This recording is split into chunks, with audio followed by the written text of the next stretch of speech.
السلام عليكم البنات، كيف بقيتوا؟ لاباس عليكم؟ مزيان؟ كي دايره الامور؟ كلشي مزيان؟ اليوم جبت لكم واحد الوصفه اللي كنت وعدتكم باش نديرها لكم لوليدات الاطفال الصغار حتى اللي كبر منهم وكلشي حتى الناس الكبارين، اللي هي بلديه، شي حاجه زوينه بزاف. تجربه، هادشي اللي تنقول لكم انا مجرباه في وليداتي وفيا والعائله كامله كتستعمل هاد الوصفات. هاد الوصفه ممكن يستعملوها الوليدات الصغارين، ما تخافوش منها، ما عندها حتى شي حاجه اللي غادي تضرهم، حتى حاجه نهائيا.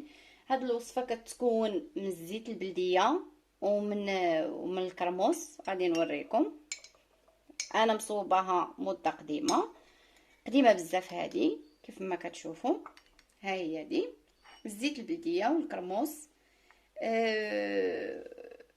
كل ما قدامت كل ما كتعطي واحد الريحه دايره بحال لانكول، ديك الريحه مجهده بزاف. بالنسبه للاطفال الصغيورين بزاف اللي عاد زادوا شهر او شهر وشي حاجه، ممكن اننا نعطيوهم قطيرات بحال هكا، قطيره جوج بركه في الفم ديالهم، زوينه بزاف، كتحميهم من الكحه، كتحميهم من بزاف ديال الامراض. كرموس معروفه المنافع ديالها. الزيت البلديه ما عارفين كاملين شنو هي المنافع ديالها، زوينه.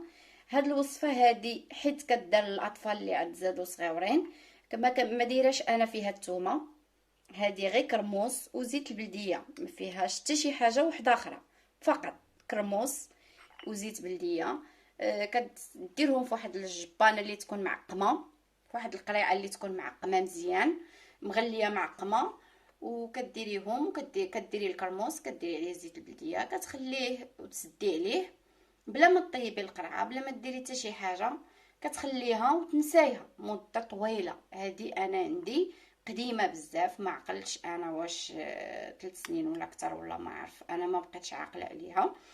كنديرها مقريعات بزاف، اللي كتكون عندي كنكتب عليهم الوقت فوقاش درتهم باش كنستعمل ديما القديمه، كنخلي جديده كيف ما. دابا هذه قديمه بزاف، زوينه بزاف، كنتمنى انكم تبارطاجيوها مع الناس اللي كتعرفوهم، الناس اللي محتاجين ليها وعندهم وليدات صغار وواحلين معاهم ما عارفينش ما يديروا. كنتمنى انكم تجربوها معاهم. وشكرا لكم بزاف وش غنقول لكم، شكرا بزاف، وكنتمنى انكم ديروا لايك وتبارطاجيوها مع الناس اللي عزازين عليكم. وبسلامه عليكم، باي باي.